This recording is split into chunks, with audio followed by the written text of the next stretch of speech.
E Yasmin, eu queria já começar a nossa conversa com talvez direto de uma turbulência, talvez, por que não? Porque eu vi no seu perfil que você aborda muito esse tema de qual Meu perfil é turbulento. ele é turbulento. Eu vi lá que tem uns É. conteúdos que o pessoal cai em cima.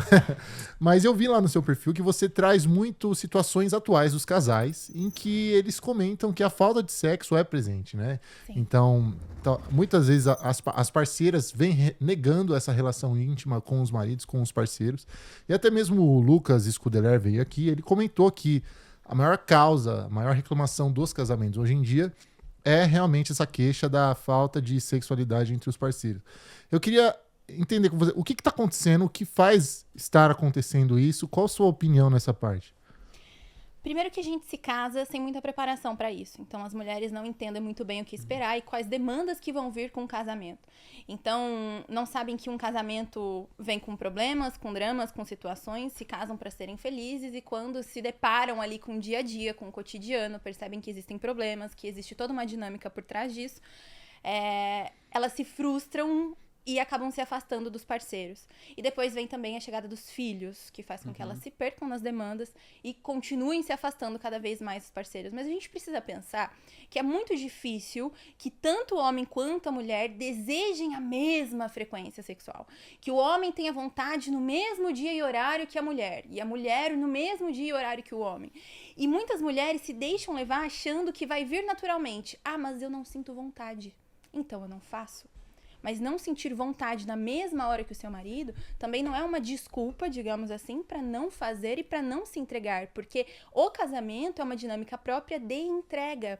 Então, esperando uma libido vir naturalmente no meio de tantas demandas e tantos problemas, as mulheres vão deixando o sexo para depois. Enquanto para o homem é hormonal, é instintivo, ele deseja a esposa, nós já não temos a testosterona de vocês, então a esposa e a mulher, esperando uma libido vir naturalmente, acaba só dando conta da casa, dos filhos e do que parece mais urgente, deixando o homem de lado. Então isso faz com que muitos casais se afastem e que as mulheres achem que isso precisa vir naturalmente, que ela precisa sentir vontade, o negócio precisa acontecer e não acontece. Elas se esquecem que é preciso empenho. Sempre que a gente fala de doação, a gente fala em entrega, em empenho. Então às vezes a vontade não vem naturalmente, ela precisa ser criada, ela precisa se aproximar do parceiro, ter contato, toque físico, para que ela sinta vontade. E se ela mata isso no começo, se ela corta essa entrega, ela realmente nunca vai conseguir conciliar o desejo dela com o do marido e suprir o desejo do marido. Então isso faz com que muitos casamentos realmente entrem em conflito e um fato muito interessante é que não é só o marido que sente mais vontade.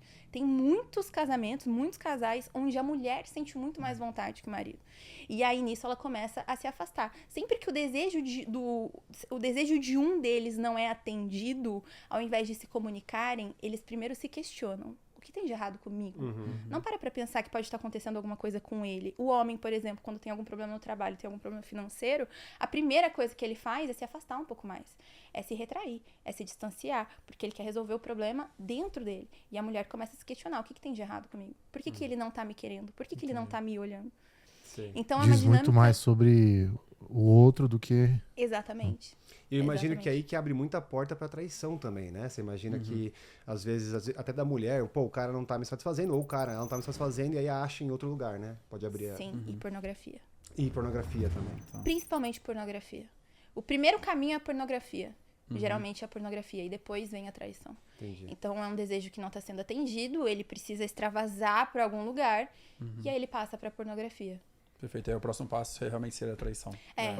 Seria consolidar mesmo o ato com outra mulher, com de outra fato. pessoa. Perfeito. E eu Com outra imagino que pessoa. quando chega filhos ainda fica mais complicado ainda, né? Porque muita coisa acontecendo, a agenda fica cada vez mais cheia, mais deveres, mais coisas pra fazer, aí o casal acaba se perdendo. Tanto que é por isso que, você pode até me corrigir, mas se eu não me engano, o maior número de divórcios acontece depois que chega filhos, né?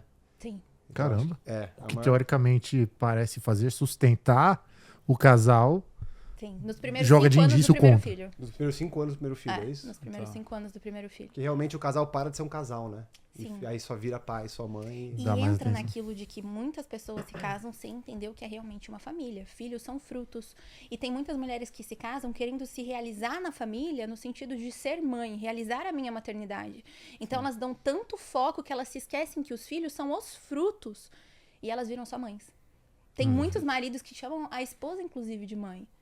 Porque ela é a mãe da casa, ela não é mais a esposa, ela não é mais a mulher, ela é só a mãe. E ela toma esse papel com uma força que ela começa a tratar o marido como se fosse filho. E aí entra no que você estava até falando ali na abertura, da mulher que é mandona, da mulher que é autoritária, da mulher que acha que tem que educar o marido. E aproveitando a nossa temática de viagem aqui, nada melhor do que a gente lembrar de quem? A Duale Viagens. Duale. Falar da nossa agência, que caso você esteja precisando de uma agência de viagens, São top, hein? os caras mandam bem demais. Eu já voei com os caras muitas vezes. O que acontece? Tem lá, você cota sua passagem no Google Flights, no Skyscanner, você manda o print pra eles do preço. Se eles não baterem o preço, eles simplesmente te dão um voucher ali do Outback de R$50. Eles batem o preço do Google Flights? Eles batem Se sempre, for cliente, cara. os caras dão mesmo. Não? Os caras Dá um voucher de batem no R$50. peito e, mano, tem que peitar mesmo. Cota lá, próxima viagem que você tiver, não perde a oportunidade. QR Code subindo aqui na tela, então entre em contato com os caras, garanto que você não vai se arrepender. Eu sei que você adorou essa nossa trip inusitada e tem mais 2 opções aqui e aqui para você conferir mais no nosso canal.